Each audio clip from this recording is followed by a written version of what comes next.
All right. Let's finish off the rest of these here. Okie dokie. Fun times in Syria. Billy the Cunt. It's Martin from Sweden. Thank you for this podcast. No worries. It's been more than 10 years since I was almost raped in Syria. What the fuck? Although time passes, the story seems to never get old. All right. You know, are you really just going to fuck with me on this goddamn level here? Am I supposed to believe this is true? How time flies. It's like you're looking back fondly on this. This is weird. I was 17 when me and my class went on a school trip to Syria. Puts in parentheses, Middle East. Go fuck yourself. Jesus, I know I'm American. I know where Syria is. All right, one day all of my classmates were out snorkeling. I stayed in the hostel bed because I had a fever. 2 aspirins later, I found myself out looking for my class in sauna-like temperatures with a foolish mindset. My blonde, blue-eyed nature figured the aspirin had cured my fever, so I was in quite good spirits for about 7 miles of searching for the other Swedes. This is creeping me out. Now the fever was kicking back in at this point, and I'd given up my endeavors of snorkeling.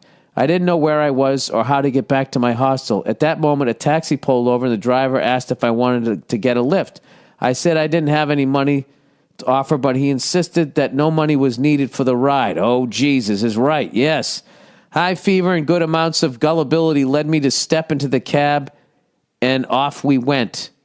Hi, welcome to Syria, the taxi guy said. You are very beautiful. I didn't want to be rude, so I said thanks back at him. Then he asked me if I liked women. Sure, I replied. Then he asked if I liked big women. Sure, I said. He said, you like big because same with your dick.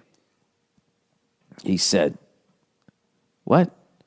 At this point, I regretted getting to what the fuck? You like big because same with your dick, he said.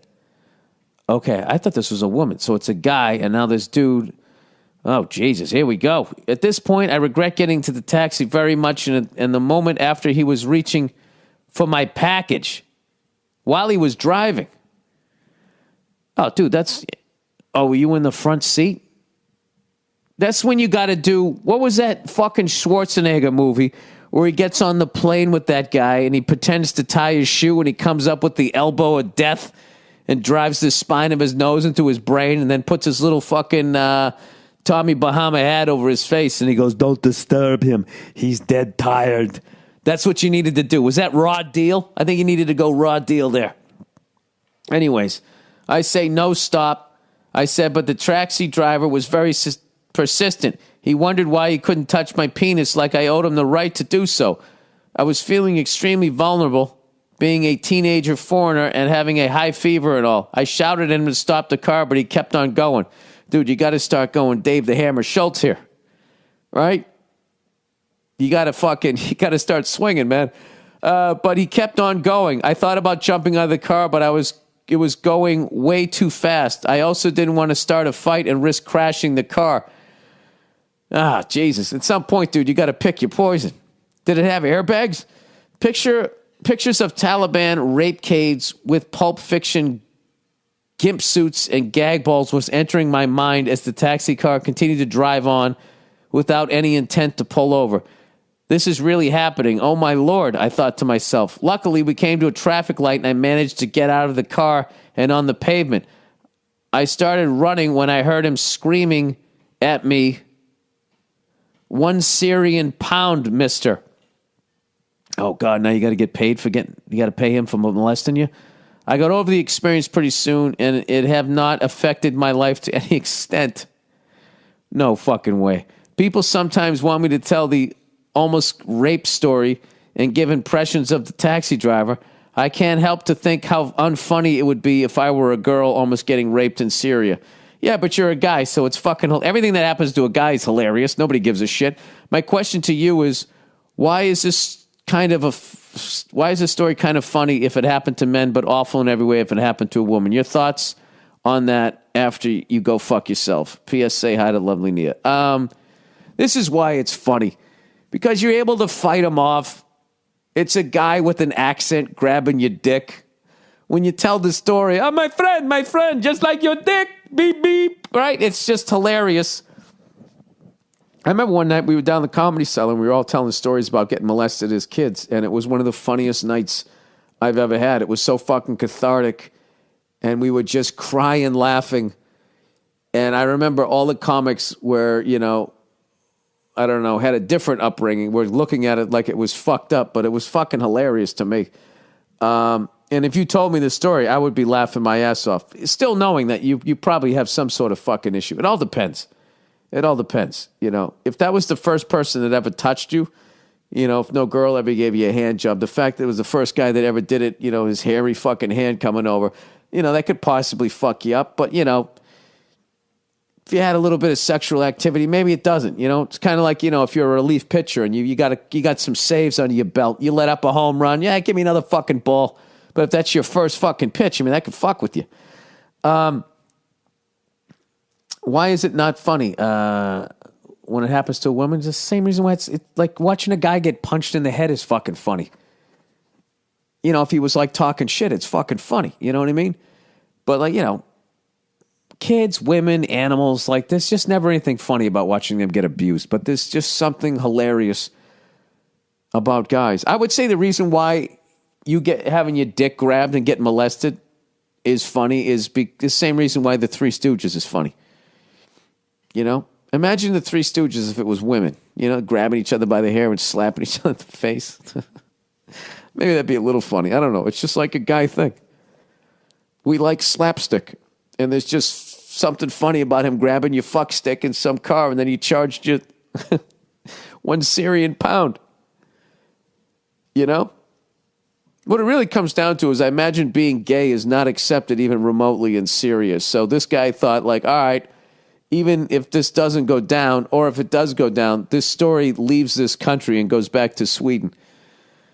So in the way, I'm going to say the cab driver was the victim and not you, and stop being so selfish. No, I'm fucking with you. I'm sorry that happened to you. What are you going to do? I mean, you were kind of asking for it because you were on cold medication. You know, I'm going to blame the victim here. Well, I mean, what were you wearing? I don't know, dude. That's one of the more, I want to say that's one of the more fucked up stories I've ever heard, but yeah, that just goes into that file. I've heard enough of those ones. Yeah, that's why it's not funny. So I would actually say that you are fucked up. There's no way you're not fucked up because that happened to you. And there's that feeling where it's just like, why is that funny when that happens to a guy? And then you feel like you can't fucking, that you should just, yeah, you know, I'm over it. Like, why would, that's a horrific fucking thing that happened to you. And I'm even like glancing over the whole thing because it's a guy. Like, hey, you know, fucking shake it off. Shake it off. And that's a part of growing up. There's always gonna be, you have a paper route or something like that. There'll be some weirdo coming at your junk at some point. But that's just how it is. I remember when that fucking, that lady cut the dude's dick off and put it in the garbage disposal. One of those shows, it's not The View. I think it's The Talk. The Asian lady, she was reading it, and as she was reading the details, they were all snickering, laughing. And I remember the bit I was doing. What if some guy cut a woman's titty off and threw it in the garbage disposal? I mean, they would have done a week-long special on that, and they would have tried to help the lady out, raise some money to get her a prosthetic, you know what I mean? So her bra wouldn't be all lopsided. That's what the fuck they do. But it happens to a guy, it's just fucking hilarious. And I also think that that's why guys are so fucking funny. You know? Because, you know, if a woman gets molested, it's a tragedy. If it happens to a guy, it's a sketch. We really don't have any options. You just got to shake it off, man. You know, having said all that, dude, I'm sorry that happened to you. I'm sure you're emotionally fucked up about it, but I would love to hear that story one time because I want to hear you imitating the guy. You know, and then listen to everybody interrupting. So wait, how fast were you going, dude? You couldn't jump out of the car? He's grabbing your dick. And then everybody be laughing, going, yeah, but if you jumped out, then he'd be like holding onto your dick, like just half in the car, half out of the car, right? Stretching out your dick, you know, and then you have one of those needle dicks because it's not going to give you any more girth. He's just going to, that's what the whole fucking thing would be. And all your friends would laugh and say that you wanted it. You know what I mean? Why didn't you sit in the back like a normal person? Why did you sit up front? You know, that's what guys would do. And they would laugh, you know, you just laugh your way through it. So, anyways, I guess I'm going to stop there on the